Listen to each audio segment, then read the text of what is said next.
नमस्कार। मैं आज वाणी प्रकाशन की ओर से आप सबसे बातचीत करने आई हूँ अपनी रचना प्रक्रिया और अपनी रचनाओं पर। देखिए, वैसे तो ये कोरोना का संकट काल है। हम सब एक महामारी की दहशत से गुजर रहे हैं और जाहिर है कि ये पढ़ने लिखने के लिए बहुत आरामदेह समय नहीं है। ऐसा पहली बार हो रहा है कि समय हमारे पास है, लेकिन हम साथ ही साथ उसमें एक सुविधा नहीं महसूस कर रहे हैं। यूँ तो लेखक हमेशा ही एकाकी रहता है, लिखता है, उस समय भी अकेला होता है, हर सृजन एकांत मांगता है। लेकिन ये एकाकीपन अपने साथ थोड़ा अनिश्चय लेकर आया हुआ है। खैर, मेरा अपने साथियों से यही कहना है कि हमें इससे डरना नहीं चाहिए। हम एक बहादुर देश के नागरिक हैं और हम लोगों को सावधानी रखते हुए अपने आप को ज़्यादा से ज़्यादा किताबों में मशगूल कर लेना चाहिए। अब जहाँ तक मेरी बात है या मेरी रचना प्रक्रिया की या मेरी कार्यशाला की बात है, तो देखिए, पूरा जीवन ही एक लेखक के लिए कार्यशाला होता है। वो न जाने कहाँ कहाँ से पाठ पढ़ता है, कहाँ कहाँ से वो प्रेरणा ग्रहण करता है। देखिए, कई बार तो ज़िंदगी ही हमें पाठ पढ़ाती चलती है। हम उतने किसी चीज़ में रमना नहीं चाहते, लेकिन परिस्थितियाँ ऐसी हो जाती कि हमें उनमें रमना पड़ता है। मैंने कई बार ये सोचा, क्यों मैं कहानियाँ लिखी चली जाती हूँ। मेरे ख्याल है 100 से तो ऊपर हो गई होंगी, या तो मैंने आज तक गिनी नहीं। मेरे ख्याल है 150 से ऊपर मेरी कहानियाँ हो चुकी हैं अब तक, उपन्यास अलग। तो मैं कई बार सोचती हूँ कि बनता आखिर क्या दिमाग का पागलपन है। चुपचाप बैठो, आराम से मौज करो जीवन में। अगर सूचना विज्ञान का कोई ऐसा कंप्यूटर निकले जो मेरे अंदर की, मेरे दिमाग की कोई तस्वीर खींच सके, तो वो इतना पेचीदा होगा संजाल कि वो मेरे भी समझ में नहीं आएगा। कोई एक लहर है जो मेरे अंदर चलती रहती है हर समय, एक करंट सी है मेरे अंदर ना। फ्लैशेस बहुत आते हैं मुझे। पहले तो और ज़्यादा आते थे, जब मैंने लिखना शुरू किया था तब तो ये फ्लैशेस बहुत आते थे, लेकिन अभी भी बहुत आती हैं। होता ये है कि मेरे दिमाग में एक नहीं, एक साथ 2-2, 3-3 कहानियाँ चलती हैं।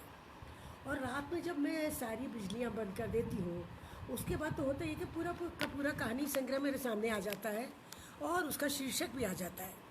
ये अच्छी बात है कि सुबह सब साफ हो जाता है, सुबह कुछ भी नहीं बचता मेरे अंदर। होता यह है कि शायद बहुत कुछ उस पृष्ठभूमि पर भी निर्भर करता है जहाँ आपने आंखें खोली। मैंने जिस घर में आंखें खोली, वहाँ मैंने केवल किताबें ही किताबें देखी, लाइन से लगी हुई किताबें। और कोई बहुत कीमती किस्म के बुक रैक नहीं होते थे, खपच्चियों के बने हुए रैक होते थे, क्योंकि पापा का ट्रांसफ़र होता रहता था हर 1.5-2 साल में। तो जाहिर है कि ले जाने में खपच्चियों के रैक वहीं छोड़ देते थे, अगले शहर में जाके फिर खपच्चियों का रैक खरीद लेते थे और किताबों को पेटी में बंद कर देते थे। तो मैंने जीवन में जब भी पहली डांट खाई, वो भी किताबों के लिए खाई कि तुमने कोई किताब खुली कैसे छोड़ दी। खुली किताब फड़फड़ाती है और पन्ने फट जाते हैं।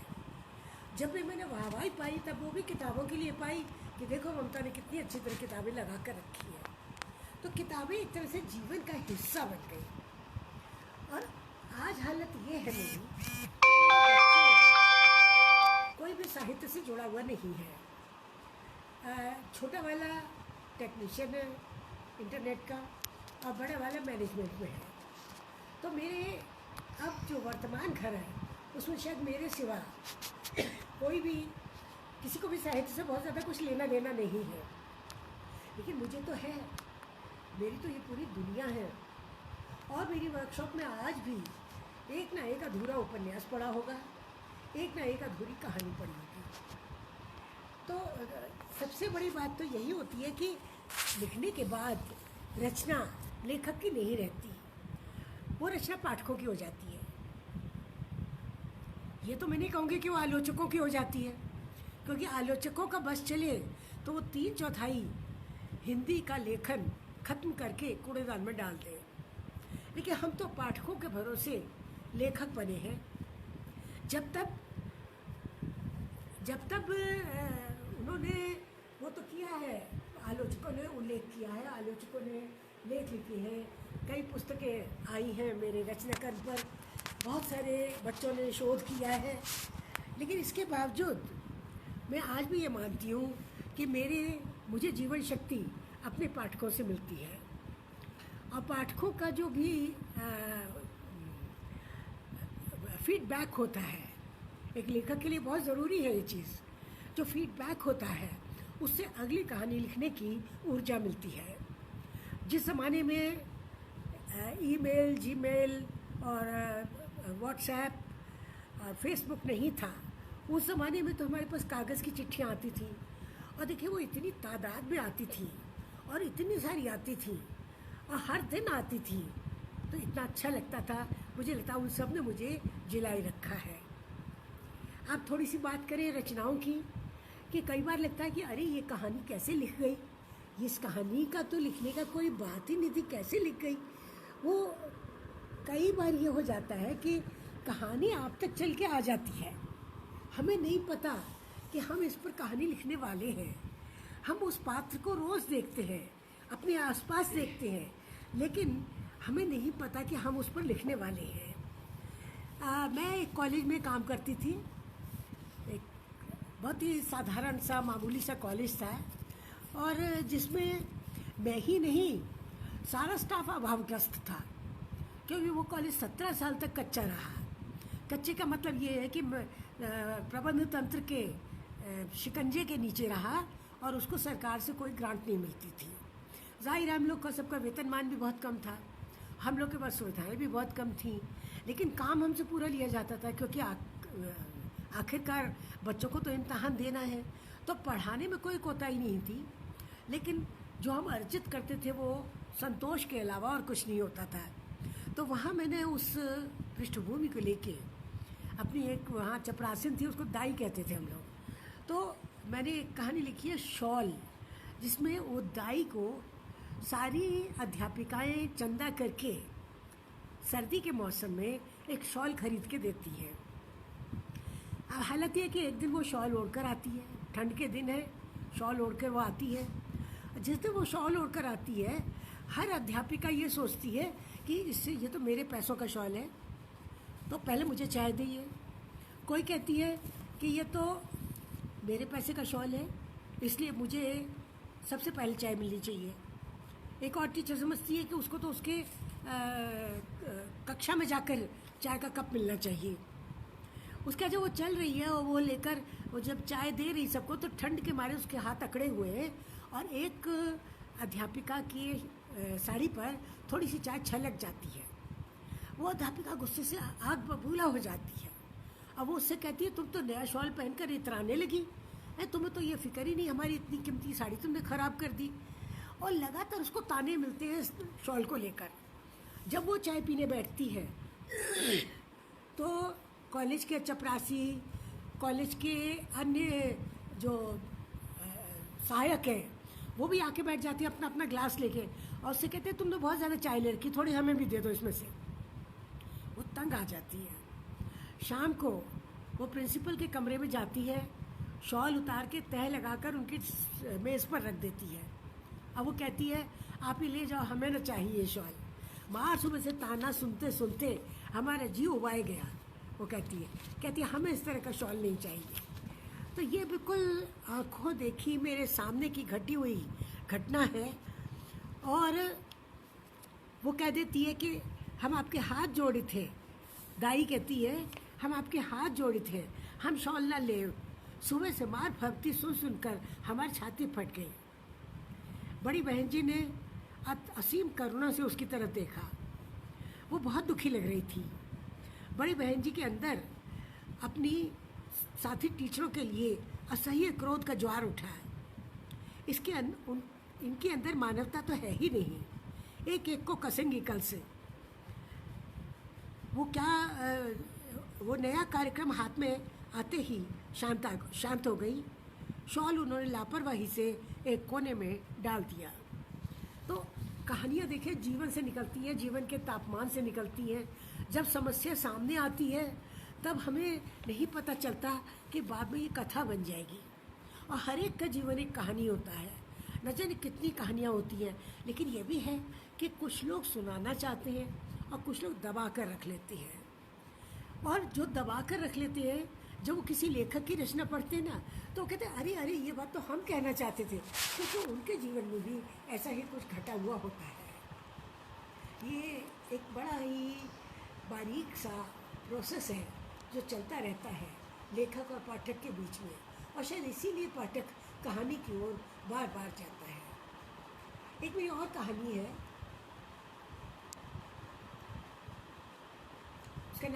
उसका नाम है सेवा।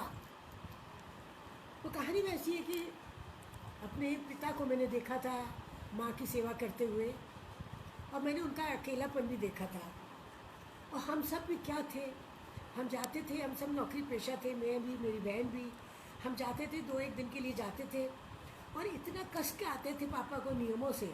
हम कहते हैं पापा इतने बजे ये होना चाहिए, इतने बजे ये होना चाहिए। माँ मेरी कोमा में पड़ी हुई थी 40 दिन से। सारा अनुशासन पापा के ऊपर लगाते थे कि आपको ये करना चाहिए, आपको ये करना चाहिए, और वो बेचारे हाँ हाँ करते रहते थे हर चीज़ के लिए। और उनकी पीड़ा को शायद हम बहुत दूर दूर से समझते थे, क्योंकि हमारे पास इतना समय नहीं था कि हम रुके। और कोमा के मरीज़ के साथ होता ये है कि आपको पता नहीं होता कि वो कब होश में आएगा भी कि नहीं आएगा। जो अंतिम बार जब वो कोमा में गई तो उसके बाद तो 16 दिन के कोमा के बाद उनका निधन ही हो गया माँ का। लेकिन मैंने ये कहानी जो लिखी है ये उनके निधन वाले कोमा से पहले वाले कोमा की है कहानी, जिसमें लगातार पिता जो है अकेले होते चले जाते हैं। और जो भी आता है, यहाँ तक कि उनका जो बेटा भी आता है अपना परिवार लेकर कार में आता है और देखता है। और जब वो पिता बताने लगते हैं माँ के बारे में कि देखो बिल्कुल ठीक थी उस दिन, अच्छी खासी मुझसे बात कर रही थी, इसने लड्डू बनाए थे उस दिन, वो सामान्य बातें बता रहे हो, बता रहे कि बीमारी कैसे अचानक वो कोमा में चली गई। तो बेटा कहता है कि पापा नटशेल में बताइए आप क्या कहना चाहते हैं, यानी संक्षेप में बताइए। वो इतने आहत हो जाते हैं इस बात से पिता कि बेटा उनसे कह रहा है कि माँ की बीमारी नटशेल में बताइए। वो बहुत आहत हो जाते हैं, आगे वो बोलना बंद कर देते हैं एकदम से। और पड़ोसी आकर कहते हैं आपको कोई काम हो तो अग्रह से बताइए, कोई काम हो तो बताइए। हर आदमी उनसे आकर ये कहता है कोई काम हो तो बताइए। जैसे आजकल भी सुबह सुबह बहुत फ़ोन आते हैं कि भाई कोई काम हो आपको तो बताइए। तो पिता एक दिन कहते हैं कि अच्छा है मेरी बड़ी दिनों से इच्छा हो रही है दलिया खाने की, मेरे लिए दलिया बना दोगे। तो अगले दिन वो पड़ोसी आता है उनका और उनके सामने एक दलिए का पैकेट और दूध का पैकेट और चीनी रख देता है और कहता है जी हमें तो बनाना आता नहीं है, आप अपने आप किसी से बनवा लीजिए।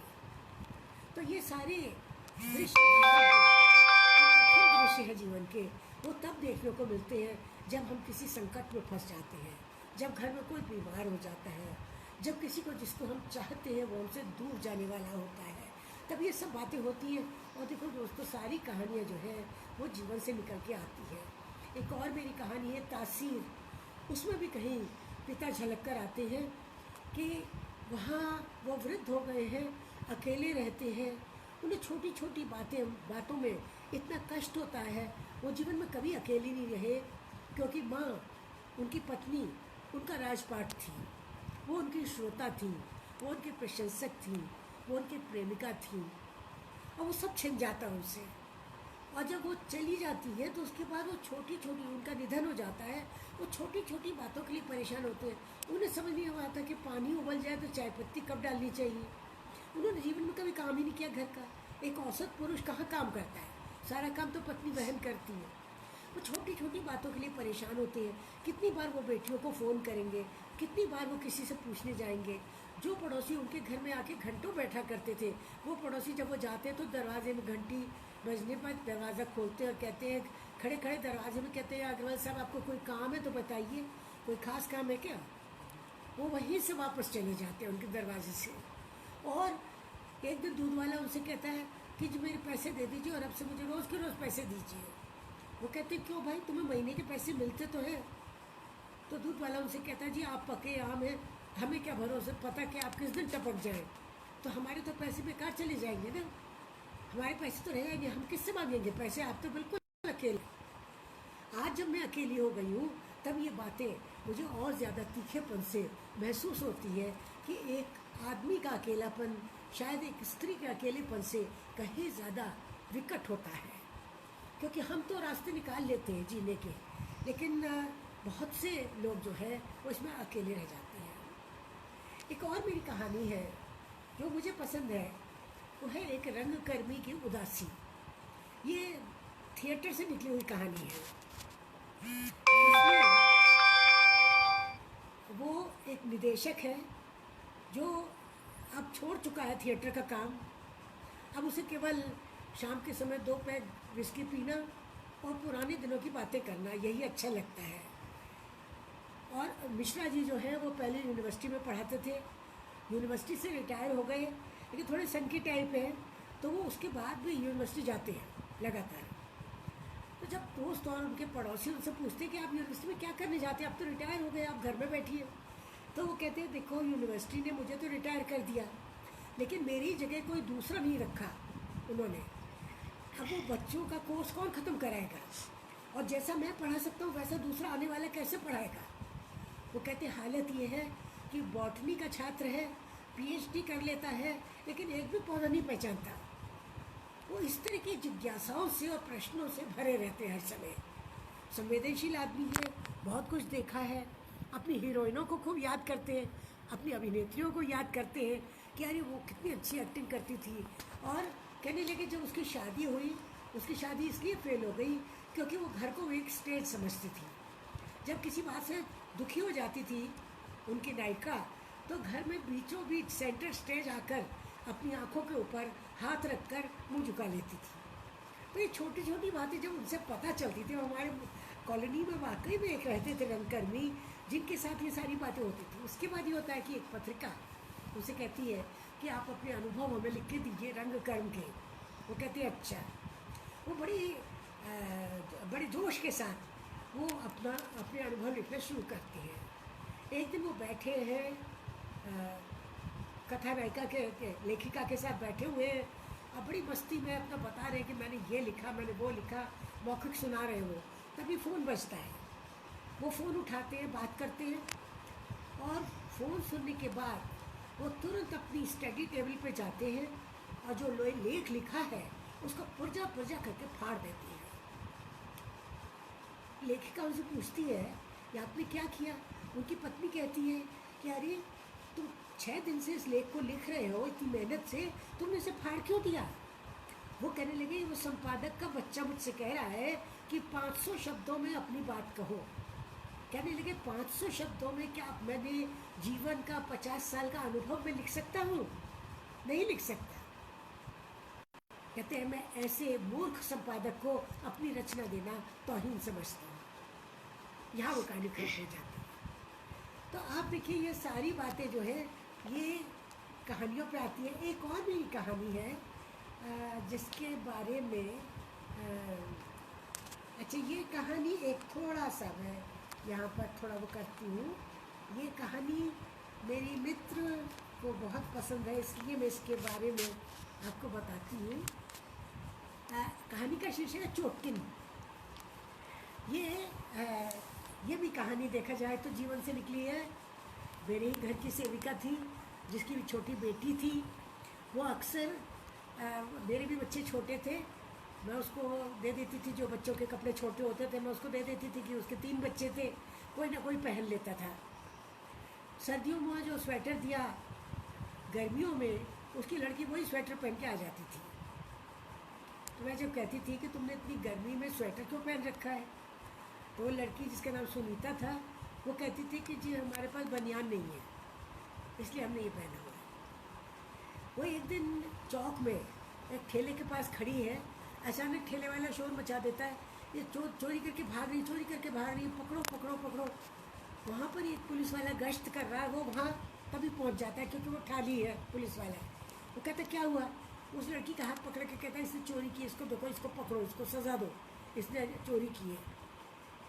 तो वो पुलिस वाला देखता है लड़की को तो कहता है अरे जाने दो इसको, दो चपट लगाता है लड़की को और कहता है इसको जाने दो।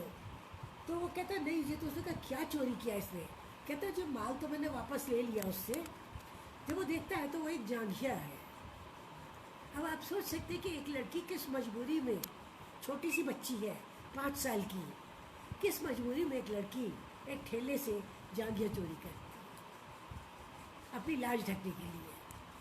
तो ये बात मुझे बहुत गहरे तक कहीं छू गई। और मैंने देखा है कि कितनी बार ऐसी मार्मिकताएँ होती हैं जिनको आप चाहते हैं कि जिनका निदान हो, लेकिन आपके अकेले बस में नहीं होता कि आप ये सब कर सकें। इसी तरह एक और कहानी जो जीवन से निकलकर एकदम मेरे सामने आ गई। ये कहानियाँ तो अब मेरे सामने आ जाती हैं, उनको देखने की बात है और उनको लिख देने की बात है। दिल्ली स्टेशन पर जब भी उतरिए, दिल्ली रेलवे स्टेशन पर जब भी उतरिए ना, तो आपको घेर लेते हैं सारे टैक्सी वाले और कुली और ये सब लोग, और होटल के जो एजेंट्स होते हैं वो घेर लेते हैं, कहते हैं हमारे होटल में चलिए, हमारे होटल में चलिए। टैक्सी वाले कहते हैं हमारी टैक्सी में चलिए, कहाँ जाना है, कहाँ जाना है, पूछते नाक में दम कर देते हैं। जितनी देर में आप रेल से उतर कर और अपने आप बाहर नहीं निकलते तब तक ये सब आपको परेशान करते हैं। तो एक पति पत्नी है, वो निकले हैं दिल्ली घूमने के लिए और वो अंतर्राष्ट्रीय वरिष्ठ नागरिक वर्ष है उस समय। आवाज़ अच्छा, वो अंतर्राष्ट्रीय वर्ष है। लेकिन आप ये देखिए कि होता ये है कि जगह नहीं मिलती, किसी भी होटल में कहीं जगह नहीं मिलती। यात्री निवास वाले टरका देते हैं, कह के कि कोई कमरा खाली नहीं है, जबकि इतने बड़ा यात्री निवास है कि उसमें कई कमरे खाली होंगे। ऐसा नहीं हो सकता कि एक वरिष्ठ नागरिक को वहाँ पर जगह न मिले। इसलिए वो कहते हैं, अंत में कहते हैं कि हमें ये लोग ठीक करते हैं, जो पंजाबी भाई यहाँ आ गए हैं वो दिल्ली की जगह दिल्ली बोलते हैं, कहते हैं दिल्ली दिल्ली दिल्ली, इस तरह से वो बोलते हैं। तो वो कहानी का नाम ही दिल्ली है क्योंकि ये दिल्ली नहीं, वाकई ये दिल्ली है। ये हर एक के साथ दलाली करना चाहती है। तो ये तो बात हुई कहानियों की। अब थोड़ा सा आपको कविताओं की ओर ले चले। दोस्तों, होता ये है कि जब भी कभी मैं कहानी लिखती हूँ तो मैं कविताओं से प्रेरित होती हूँ और मुझे कविताएं पढ़ना बहुत अच्छा लगता है। न जाने मैंने कितनी कविताएं पढ़ी हैं और कितनी पंक्तियाँ मुझे कंठस्थ हैं आज तक। इतने पुराने लेखकों की, दिनकर नवीन से लेकर और अरुण कमल, राजेश जोशी, आप समझिए कि अभी जो नए लोग पढ़े हैं, नए लोगों में इतने सारे लेखक हैं, कृष्ण कल्पित, अनिरुद्ध उमट, विवेक चतुर्वेदी, नीलेश रघुवंशी, इस सब की कविताएं मैं पढ़ती हूँ, बड़े चाव से पढ़ती हूँ। और मैं कविता पढ़ के इतनी आंदोलित हो जाती हूँ कि मैं कहानियाँ लिखती हूँ। और जब मुझे कविता लिखनी होती है तो मैं कहानी पढ़ती हूँ। मेरे साथ बिल्कुल उल्टा है। ऐसा नहीं है कि कविता पढ़ के मैं कविता लिखती हूँ। एक मैं आपको कविता सुनाती हूँ। ये एक प्रेम कविता है। ये न जाने कैसे अचानक ही मेरे जहन में उतर आई। होगा कोई अजनबी जिसको मैंने देखा होगा, उसी के बारे में है। मैं तुम्हारे बारे में बहुत कुछ जानना चाहती हूँ। सबसे पहले तो नाम, मेरा मतलब एक पहचान, फिर ये कि तुम्हें कौन सा सिगरेट पसंद है और तुम किस साबुन से नहाते हो, कौन सी बात से, कौन सी बस से कितने बजे घर जाते हो और अक्सर चाय की उस रद्दी दुकान पर क्यों खड़े रहते हो। तुम्हें क्रिकेट का मैच देखना अच्छा लगता है या हेमिंग्वे पढ़ना। क्या तुम्हें इस शहर की वो सड़क पसंद है जहाँ अक्सर बेला महकता है, या वो जहाँ आए दिन वारदातें होती हैं। मैं तुम्हें बताना चाहती हूँ कि जब तुम आंखों समेत हंसते हो कुछ और सुंदर हो जाते हो। पर उदासी तुम्हें बिल्कुल सूट नहीं करती है। कई बार तो मुझे लगता है मैंने बिना मुंह खोले तुमसे बातें कर ली है और तुम बिना सड़क क्रॉस किए मेरे पास आ गए हो, एक दोस्ताना हाथ कंधे पर रखते। पर ऐसे लम्हे बहुत कम होते हैं, पर्स में पड़े पैसों की तरह।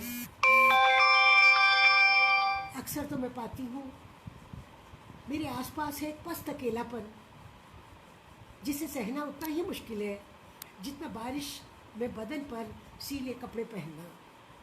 अब तक तो मुझे ये भी अच्छी तरह पता चल गया है मेरे कमरे में कितने तिलचट्टे हैं और मेज़ पर कितने अनुत्तरित पत्र। पुष्पा भारती। पुष्पा भारती। पुष्पा जी, धन्यवाद, नमस्कार। एक और कविता है जो शायद स्त्री विमर्श के क्षणों में निकली है। खुदाया खुदाया हमारा, खुदाया खुदाया हमारा मेहरबा ये कैसा बनाया, ऊपर से खुश मिजाज अंदर से कटखना, बाहर समर्पित घर में है अनमना, उसको बराबरी लग कोई बर्दाश्त नहीं, बातें खरी खरी अपने हमदम का ये थोड़ा सा प्रगतिशील ज्यादा पतित। एक और कविता है, ये सब तलखियाँ कभी न कभी घर गृहस्थी चलाने के सिलसिले में होती हैं। साथी से कभी हम सहमत होते हैं, कभी असहमत होते हैं। सारा लैला मजनू दीवानापन के बावजूद कहीं हमारे अंदर नोकझोंक तो रहती है, और उन्हीं नोकझोंकों के क्षणों में हम लिखते हैं। क्योंकि मैं तो ये मानती हूँ कि अगर मुझे गुस्सा आ जाए तो एक कविता क्या, मैं तो पूरा उपन्यास लिख दूँ दन्ने से, और इतनी ज़ोर से लिख दूँ कि मुझे ऐसा लगता है कि कागज़ में छेद हो जाए, ऐसे लिख दूँ। तो ये कहता है, ये जो मैं दरवाज़ा बंद करती हूँ धड़ाम, टीवी की आवाज़ 24 तक ले जाती हूँ, चटनी पीसने के बाद भी सिल पीसती रहती हूँ देर तक, रसोई में कलछी रखती हूँ खटाक, बाथरूम में बाल्टी टकरा जाती है नल से, ग्लास अक्सर फिसल कर टूट जाते हैं मुझसे। ये मेरे अंदर की भाषा शैली है, इसकी लपट और लिपि मेरे जीवन में दूर दूर तक फैली है। हमेशा ऐसी खुरदरी नहीं थी है, इसमें खुशबू थी, कभी बगिया में कभी बाहों में रोम रोम से निकलते थे राग और फाग, कभी आंखें जुबान बन जाती, संबोधित रहती तुमसे तब तक जब तक तुम चुंगनों से इन्हें बंद नहीं कर देते। एक और कविता है, ऐसे ही किसी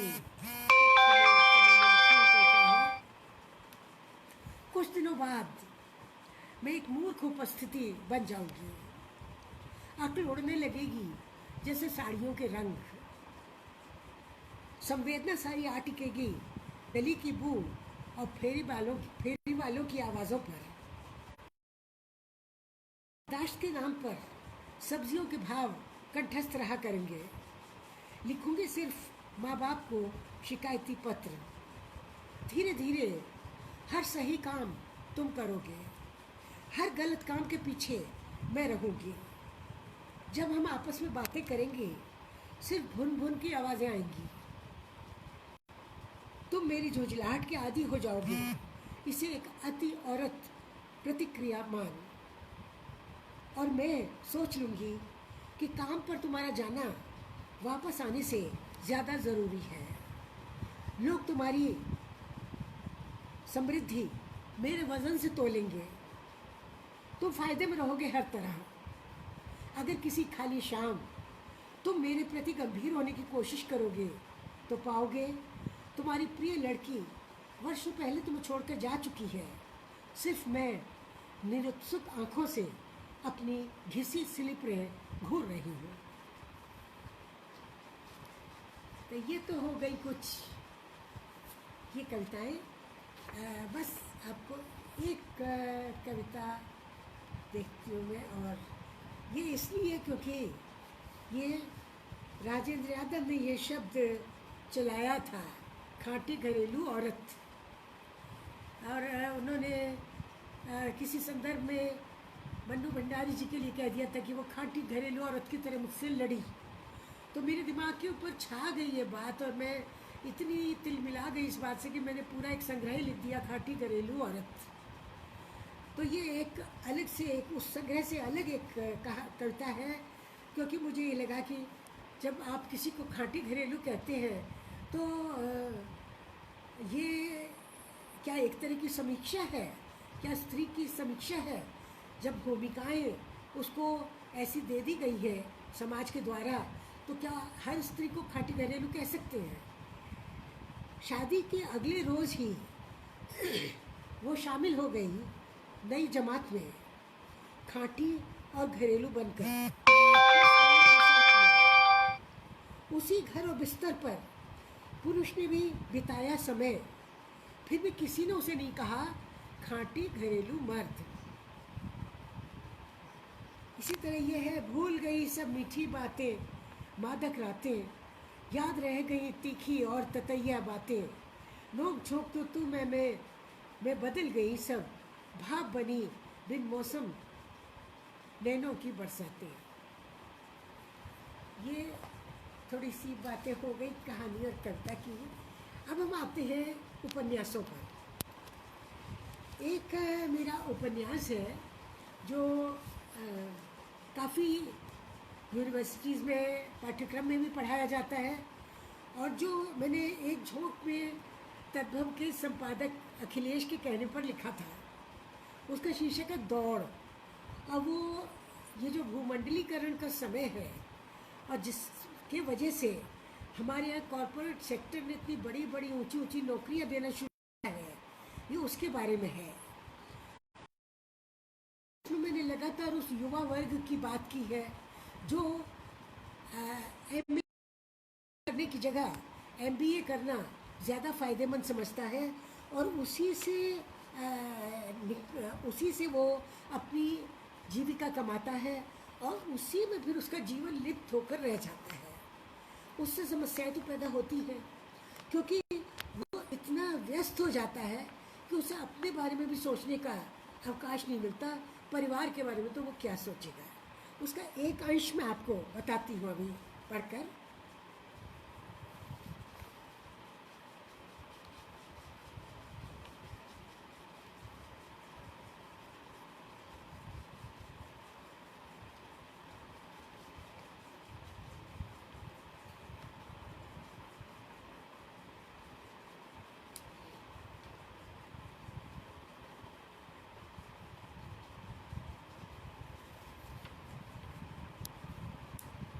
बच्चों के वापस जाने में बहुत थोड़े दिन रह गए थे। राकेश इस बात से उखड़े हुए थे कि शादी के तत्काल बाद पवन और स्टेला साथ नहीं रहेंगे, बल्कि अलग अलग शहरों में पोस्टेड हैं।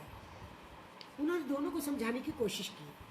पवन ने कहा, मैं तो वचन दे चुका हूँ मेल को, मेरा चेन्नई जाना तय है। और जो वचन जीवन साथी को दिया वो। पवन हंसा, पापा जुमलेबाजी में आपका जवाब नहीं। हमारी शादी में कोई भारी भरकम वचनों की अदला बदली नहीं हुई। बहू अकेली अनजान शहर में रहेगी। आजकल समय अच्छा नहीं है। समय कभी भी अच्छा नहीं था पापा, मैं तो 25 साल से देख रहा हूँ। फिर ये शहर स्टेला के लिए अनजान नहीं है। एक और बात, राजकोट में हिंसा अपराध 1% भी नहीं है। रातों में लोग बिना ताला लगाए अपना स्कूटर खड़ा कर देते हैं, कभी चोरी नहीं होता। फिर आपकी बहू कराटे ताइक्वांडो में माहिर है, पर फिर भी शादी के बाद तुम्हारा फ़र्ज़ बनता है साथ रहो। पापा भारी भरकम बातों से हमारा रिश्ता बोझिल बना रहे हैं। मैं अपना कैरियर, अपनी आज़ादी देखूं, मैं कभी नहीं छोड़ूंगा इसे। स्टेला चाहे तो अपना बिजनेस चेन्नई ले चले। तुम तो तरक्की राम हो। मैं चेन्नई पहुंचूंगी और तुम सिंगापुर चले गए तो? स्टेला हंसी। पता चला पवन ने सिंगापुर या ताइवान जाने की भी कोशिश कर रखी है। रेखा ने कहा, ये बार बार अपने को डिस्टर्ब क्यों करते रहते हो? अच्छी भली कट रही है यहाँ सौराष्ट्र में, अब तो फिर एक नई जगह क्यों जाना चाहते हो? अरे वही तो माँ, मंजिलों के लिए संघर्ष तो करना ही पड़ता है। मेरी लाइन में चलते रहना ही तरक्की है। अगर यहीं पड़ा रह गया तो लोग कहेंगे कैसा लद्दड़ है, कंपनी डूब रही है और ये कैसा प्रियंका की तरह उसमें फंसा हुआ है। बातें राकेश को चुभी। तुम अपनी तरक्की के लिए पत्नी और कंपनी दोनों को छोड़ दोगे? छोड़ कहाँ रहा हूँ पापा, वो कंपनी अब मेरे लायक नहीं रही। मेरी प्रतिभा का इस्तेमाल अब मेल करेगा। रही स्टेला, तो ये इतनी व्यस्त रहती है कि इंटरनेट और फ़ोन पर मुझसे बात करने की फुर्सत निकालनी यही बहुत है। फिर जेट, सहारा, इंडियन एयरलाइंस, इन सब का बिजनेस आप चलने देंगे कि नहीं चलने देंगे?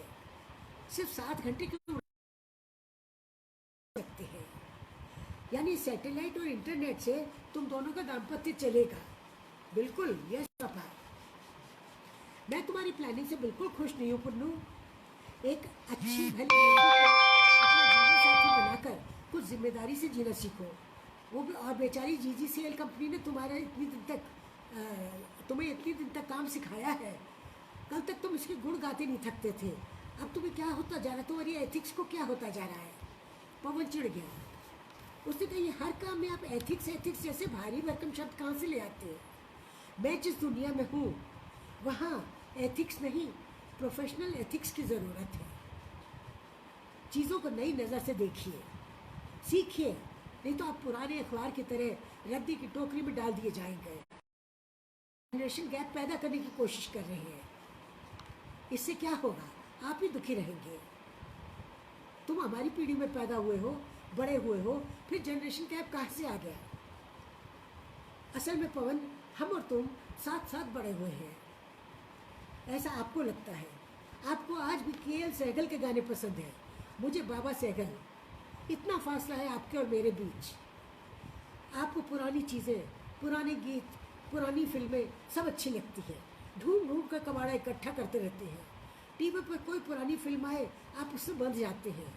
इतना फिल्म बोर नहीं करती जितना आपकी बातें बोर करती हैं। निम्मी ऐसे देखती थी, ऐसे भागती थी, वो ऐसे चलती थी, जाने कहाँ कहाँ की आप बातें बताते रहते हैं। मेरे पास इन किस्से कहानियों का वक्त नहीं है। तकनीकी दृष्टि से कितनी ख़राब होती थी वो फिल्में। एक डायलॉग बोलने में हीरोइन को 10 मिनट लग जाते थे। आप भी तो आधी फिल्म देखते देखते ऊब जाते हैं। रेखा ने कहा, बाप को इतना लंबा लेक्चर पिला दिया, ये नहीं सोचा कि तेरे सुख की बात कर रहे हैं। जब मैं यहाँ सुख से रहता था तब भी तो आप दुखी थे। आपने कहा था माँ कि आपके बड़े बाबू के लड़के ने भी MBA कर लिया। तब उस समय मुझे कैसा लगा था? सभी माँ बाप अपने बच्चे की तरक्की चाहते हैं, वही तो मैंने किया। आपके ऊपर इन 3 अक्षरों का कैसा जादू था, MBA। आपको उस वक्त लगा MBA नहीं किया तो आपकी नाक कट जाएगी। हमें तुम्हारी डिग्री पर गर्व है, पर शादी के बाद कुछ तालमेल बैठाना पड़ता है। तालमेल बड़ा गड़बड़ शब्द है पापा। इसके लिए न मैं न स्टेला कोई पर अकेलापन, ये अकेलापन तो आप सबके बीच में है। मुझे आप मेरे नज़रिए से चीज़ों को देखना नहीं चाहते। आपने मुझे समुद्र में फेंक दिया है जहाँ मुझे तैरना ही तैरना है। तुम पढ़ लिख लिए, यह हमारी गलती है। पढ़ तो मैं यहाँ भी रहा था पापा। आप अपने सपने पूरे करना चाहते थे। आपके सपने मेरा संघर्ष बन गए। ये मत सोचिए कि संघर्ष अकेले आता है, वो सबक भी सिखाता जाता है। राकेश निरुत्तर हो गए। उन्हें लगा जितना अपरिपक्व वो बेटे को मान रहे हैं उतना वो नहीं है।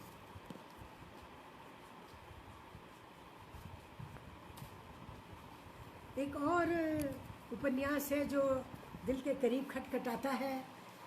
कॉलेज की फटीचरी में इसको लिखा गया है।